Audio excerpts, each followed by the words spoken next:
Something পাইসি চ্যানেলে তোমাদের সবাইকে স্বাগতম। চলে এসেছি নতুন একটা ভিডিও নিয়ে। আর আজকের ভিডিওতে আমরা নবম শ্রেণীর গণিত বইয়ের ষষ্ঠ অধ্যায় অর্থাৎ পরিমাপে ত্রিকোণমিতি অধ্যায়টির ষষ্ঠ পর্ব নিয়ে আলোচনা করব। তো চলো শুরু করা যাক।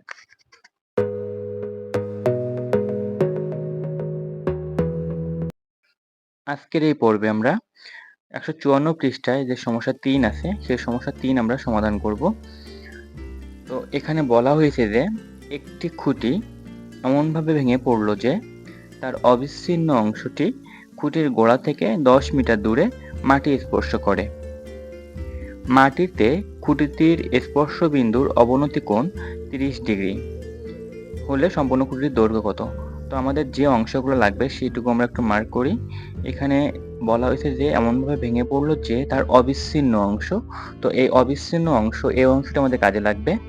অংশটি খুঁটির গোড়া থেকে 10 মিটার দূরে, খুঁটির যে গোড়া, অবশ্যই খুঁটির গোড়া একটা মাটিতেই থাকবে এবং সেই খুঁটির গোড়া থেকে মাটিতে 10 মিটার দূরে স্পর্শ করবে। মাটিতে খুঁটিটির স্পর্শবিন্দুর অবনতি কোণ হচ্ছে 30 ডিগ্রি। সম্পূর্ণ খুঁটিটির দৈর্ঘ্য আমাদের নির্ণয় করতে বলা হয়েছে। তো এখানে যে তথ্যগুলো দেওয়া হয়েছে সেটা দিয়ে আমরা একটা চিত্র অঙ্কন করি। তো প্রথমেই আমরা ভূমি অঙ্কন করে নিই বা মাটি অঙ্কন করে নিই, যেখানে হচ্ছে আমার খুঁটিটি ছিল। তো বোঝার সুবিধার্থে আমরা এখানে ভূমির উপরে একটু হালকা সবুজ দিয়ে দিয়েছি যাতে ঘাস বোঝা যায় তার জন্য। তো এই মাটিতে হচ্ছে একটা জায়গায় একটা খুঁটি ছিল, সেই খুঁটিটা হচ্ছে আমরা এটা চিহ্নিত করলাম, যেটা হচ্ছে খুঁটিটি লম্বভাবে দাঁড়িয়ে আছে মাটিতে। তো এখানে হচ্ছে আমরা ধরে নিলাম যে ও বিন্দুতে, অর্থাৎ খুঁটিটি হচ্ছে আমাদের ও বিন্দুতে ছিল। এখন এই সম্পূর্ণ খুঁটিটার দৈর্ঘ্য হচ্ছে আমরা ধরে নিলাম এইচ। এখন এমনভাবে ঝড়ে খুঁটিটি ভেঙে গেল যে খুঁটিটির আমরা ধরে নিলাম যে এই বিন্দু থেকে হচ্ছে খুঁটিটি ভেঙে পড়লো বা উপরের অংশ ভেঙে নিচে গিয়ে পড়লো। তাহলে যে অংশটা আমাদের খুঁটিটা ভেঙে গেল বা যে অংশটা ঝড়ে ভেঙে যাওয়ার পরে এখনো দাঁড়িয়ে আছে সেটা হচ্ছে আমাদের এক্স অংশ। অর্থাৎ আমরা বলতে পারি যে খুঁটিটির ভূমি থেকে এক্স মিটার উচ্চতায় খুঁটিটি ভেঙে গিয়েছিল। অর্থাৎ উপরের যে অংশটা, এই অংশটা হচ্ছে আমাদের ভেঙে নিচে গিয়ে পড়বে। তো যেহেতু সম্পূর্ণ খুঁটিটার দৈর্ঘ্য হচ্ছে আমাদের এইচ, তো আমরা তাহলে ভাঙা অংশের দৈর্ঘ্যটা কি পাবো? যেহেতু সম্পূর্ণ খুঁটির দৈর্ঘ্য হচ্ছে এইচ এবং নিচে হচ্ছে এক্স মিটার উচ্চতায় হচ্ছে খুঁটিটা ভাঙছে, তাহলে যে উচ্চতা থেকে খুঁটিটির উপরের অংশ ভেঙে পড়ে গেল সেই অংশকে আমরা বলতে পারি এইচ মাইনাস এক্স। কাঠি নিয়ে আসছি। তো এই কাঠিটা হচ্ছে আমরা ধরে নিলাম যে এটা একটা খুঁটি এবং এই খুঁটিটা হচ্ছে এই উচ্চতায় ভেঙে গিয়েছে। তো এখানে ভেঙে যাওয়ার পরে যে উপরের যে অংশটা, সেই উপরের অংশটা হচ্ছে এখানে এভাবে গিয়ে ভূমিতে স্পর্শ করছে। অর্থাৎ ভাঙা যে অংশটা, সেই ভাঙা অংশটা কিন্তু আমাদের এই যে এটা হচ্ছে আমাদের ভাঙা অংশ। এবং যদি আমরা ভালোভাবে খেয়াল করি তাহলে দেখব যে হচ্ছে এই ভাঙা অংশটা যখন ভূমিতে গিয়ে পড়ছে তখন এখানে একটা সমকোণী ত্রিভুজ তৈরি হয়েছে। অর্থাৎ এই ভাঙা অংশটা যখন হচ্ছে এখান থেকে ভেঙে নিচে গিয়ে পড়ছে তখন এখানে এটা আমরা সমকোণী ত্রিভুজের অতিভুজ হিসেবে দেখতে পাচ্ছি। অর্থাৎ যদি আমরা সেই ভাঙা অংশটা এখানে অঙ্কন করি, এটা হচ্ছে সে ভাঙা অংশ। অর্থাৎ আমরা খুঁটিটির যে উপরের অংশ, অর্থাৎ যেটা ভেঙে নিচে পড়েছে, সেটা এখন বর্তমানে ত্রিভুজটার অতিভুজ হিসেবে কল্পনা করা হবে বা হিসেব করা হবে। তো হচ্ছে এখানে ত্রিভুজটার অতিভুজ হচ্ছে এইচ মাইনাস এক্স, যেটা হচ্ছে খুঁটিটির ভাঙা অংশ এইচ মাইনাস এক্স। আর খুঁটিটির যে অংশ দাঁড়িয়ে আছে এখনো পর্যন্ত সেই অংশটার নাম হচ্ছে আমাদের এক্স অংশ। এখন যেহেতু বলছে যে স্পর্শ বিন্দু মাটিতে যেখানে স্পর্শ করছে সেই স্পর্শ বিন্দুর অবনতি কোণ হচ্ছে 30 ডিগ্রি, তাই আমরা যেখান থেকে খুঁটিটা ভাঙছে সেই বরাবর একটা অনুভূমিক রেখা অঙ্কন করে নিব। এবং যেহেতু অবনতি কোণ বলছে এবং অবনতি কোণ হচ্ছে অনুভূমিক রেখার নিচে হয়, তাই হচ্ছে আমরা এই কোণটাকে বলতে পারি অবনতি কোণ। কারণ হচ্ছে এই যে রেখাটা, অর্থাৎ খুঁটির যে অংশটা ভেঙে নিচে পড়ছে, এই রেখাটাকে আমরা বলতে পারি দৃষ্টিরেখা বা হচ্ছে অঙ্কিত রেখা। অঙ্কিত রেখা এটা হচ্ছে অনুভূমিক রেখা, এর মধ্যবর্তী কোণ হচ্ছে 30 ডিগ্রি। তো এই কোণ আর এই কোণ হচ্ছে সমান, কারণ হচ্ছে পরস্পরের একান্তর কোণ, তাই হচ্ছে আমরা এই কোণ এবং এই কোণটা সমান লিখতে পারি। অর্থাৎ এই কোণ যদি 30 ডিগ্রি হয়, এই হচ্ছে অবনতি কোণ যদি 30 ডিগ্রি হয়, তাহলে আমরা এই কোণটাকেও 30 ডিগ্রি বলতে পারি। এখন যদি আমরা ত্রিভুজটার নাম দিই, তাহলে আমরা ত্রিভুজটার নাম দিলাম OCB। এখন এই ওসিবি ত্রিভুজের ক্ষেত্রে ভূমি হচ্ছে আমাদের ওসি, যেটা হচ্ছে আমাদের দেওয়া আছে 10 মিটার। কারণ এখানে বলছে যে খুঁটিটির যে ভাঙা অংশ উপর থেকে নিচে পড়ছে সেটা হচ্ছে খুঁটির গোড়া থেকে 10 মিটার নিচে 10 মিটার দূরে গিয়ে পড়ছে, 10 মিটার দূরে গিয়ে মাটি স্পর্শ করছে, তো এটা হচ্ছে 10 মিটার। এবং এই ত্রিভুজটার ক্ষেত্রে আমরা দেখছি যে এই ত্রিভুজটার ক্ষেত্রে যে অংশটা লম্ব অর্থাৎ যে অংশটা সোজা দাঁড়িয়ে আছে সেই অংশটা হচ্ছে ওবি অংশ, এবং এই ওবি অংশটাকে আমরা লম্ব বলতে পারি, যেটাকে আমরা এক্স ধরছি এবং যেটার মান আমরা জানি না। তো এখানে ভূমি হচ্ছে 10 মিটার লেখা হবে এবং হচ্ছে লম্ব হচ্ছে এক্স মিটার, যেটা আমরা জানি না সেটা লিখব। এখন এই ত্রিভুজের ক্ষেত্রে এই যে ও বি সি এই ত্রিভুজের ক্ষেত্রে আমরা কোণ অর্থাৎ সন্নিহিত কোণ সমান কত লিখতে পারি। এখানে সন্নিহিত কোণ হচ্ছে 30 ডিগ্রি এবং হচ্ছে এই ত্রিভুজটা যে অতিভুজ, এই ত্রিভুজটা অতিভুজ হচ্ছে বিসি এবং এই বিসি সমান আমরা লিখতে পারি হচ্ছে এইচ মাইনাস এক্স, এবং এই বিসি অংশটা হচ্ছে এই খুঁটিটার ভাঙা অংশ। এবং আমাদের কাছে কোশ্চেন করা হয়েছে যে সম্পূর্ণ গাছের দৈর্ঘ্য কত। তো সম্পূর্ণ গাছের দৈর্ঘ্য আমরা ধরেছিলাম হচ্ছে এইচ, তাই আমরা এইচ ইকুয়াল একটা জিজ্ঞাসা চিহ্ন দিতে পারি।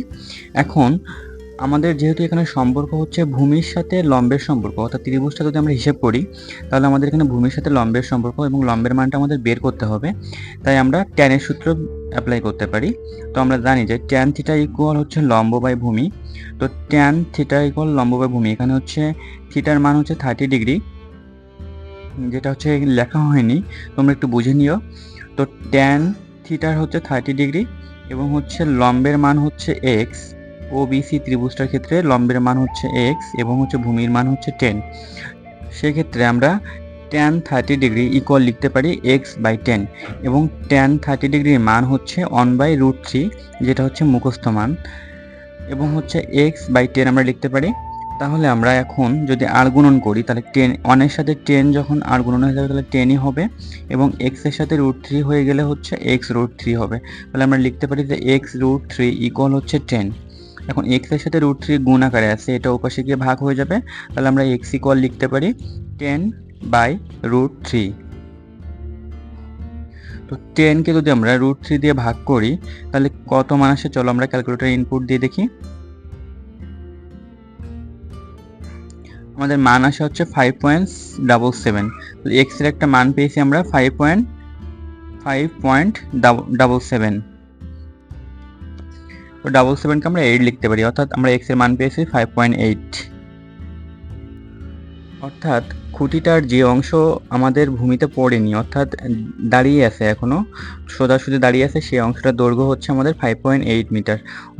অর্থাৎ আমরা বলতে পারি যে খুঁটিটি হচ্ছে 5.8 মিটার উচ্চতায় ভেঙেছিল। কিন্তু আমাদের কাছে কিন্তু এটা জিজ্ঞেস করিনি, আমাদের কাছে জিজ্ঞাসা করছে বা প্রশ্ন করছে হচ্ছে সম্পূর্ণ খুঁটিটার দৈর্ঘ্য কত।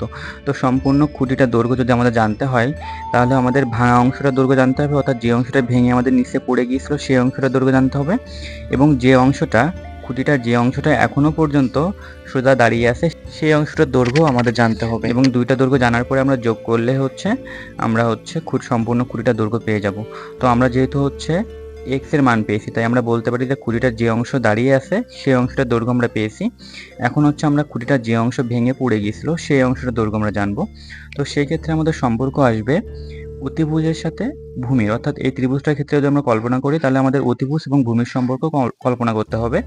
তো সেই ক্ষেত্রে আমরা অতিভুজ এবং ভূমির সাথে সম্পর্ক হচ্ছে কস নির্দেশ করে, তো আমরা লিখতে পারি কস থিটা ইকুয়াল ভূমি বাই অতিভুজ, এবং থিটার মান হচ্ছে 30 ডিগ্রি, তাই আমরা লিখতে পারি cos 30 ডিগ্রি ইকুয়াল হচ্ছে ভূমির মান হচ্ছে 10 এবং অতিভুজের মান হচ্ছে h মাইনাস হচ্ছে x, সেটা আমরা লিখলাম।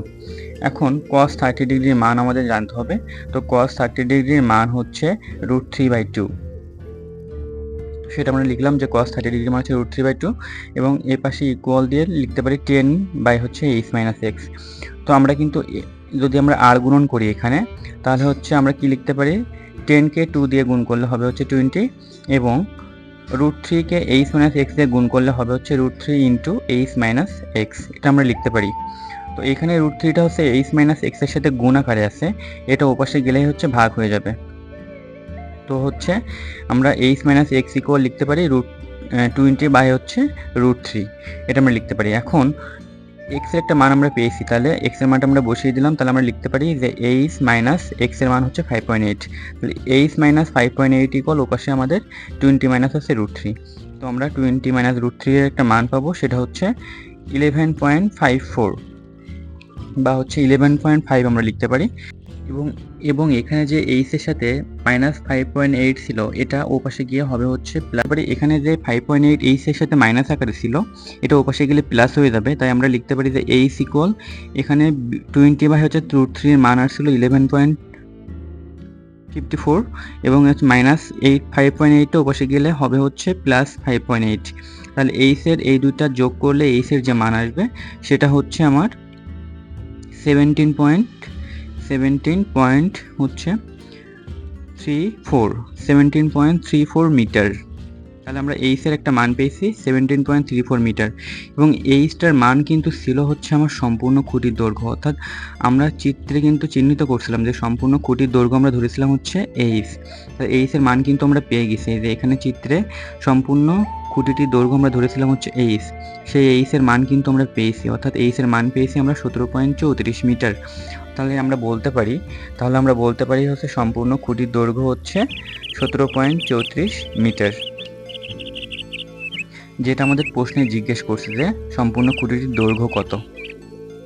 অর্থাৎ আমরা উত্তর পেয়েছি হচ্ছে সম্পূর্ণ খুঁটিটির দৈর্ঘ্য হচ্ছে 17.34 মিটার। এখন যদি তোমাদের এমন প্রশ্ন করে যে ভাঙা অংশটির দৈর্ঘ্য কত, অর্থাৎ খুঁটিটির যে অংশ ভেঙে নিচে পড়ে গেছিল সেই অংশটার দৈর্ঘ্য কত, ভাঙা অংশ কোনটা? ভাঙা অংশ কিন্তু আমাদের পড়ে গেছে নিচে এবং হচ্ছে অবিচ্ছিন্ন অবস্থায়।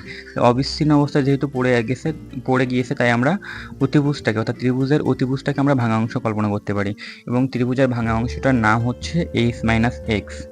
অর্থাৎ সম্পূর্ণ খুঁটির যে দৈর্ঘ্য, সেখান থেকে যদি আমরা এক্স এর মান বাদ দিই, অর্থাৎ 5.8 যদি বাদ দিয়ে দিই, তাহলে হচ্ছে আমরা ভাঙা অংশের দৈর্ঘ্য পেয়ে যাব। অর্থাৎ ভাঙা অংশের দৈর্ঘ্য পাবো আমরা 11.54 মিটার। তো এটাই হচ্ছে আমাদের সমস্যা 2 এর সমাধান। তো এভাবে তোমরা হচ্ছে এখানে যে কয়টা প্রশ্নের সমাধান করা হয়েছে, অর্থাৎ গাছটি কত উচ্চতায় ভেঙেছিল, গাছটির সম্পূর্ণ দৈর্ঘ্য কত, খুঁটিটির সম্পূর্ণ দৈর্ঘ্য কত, তারপর খুঁটিটির ভাঙা অংশের দৈর্ঘ্য কত, তারপরে তোমাদের খুঁটিটির দণ্ডায়মান অংশের দৈর্ঘ্য কত, এমন বিভিন্ন কোশ্চেন করতে পারে। তো একটা সমস্যার সমাধান করে আমরা এই বিভিন্ন প্রশ্নের সমাধান আমরা করা শিখলাম। তো আশা করি পরীক্ষায় এভাবে ঘুরিয়ে কোশ্চেন আসলে তোমরা সমাধান করতে পারবে। সহজ এই অধ্যায়টি ভালোভাবে শিখতে সামথিং পাইসি চ্যানেলের সাথেই থাকো। ধন্যবাদ সবাইকে।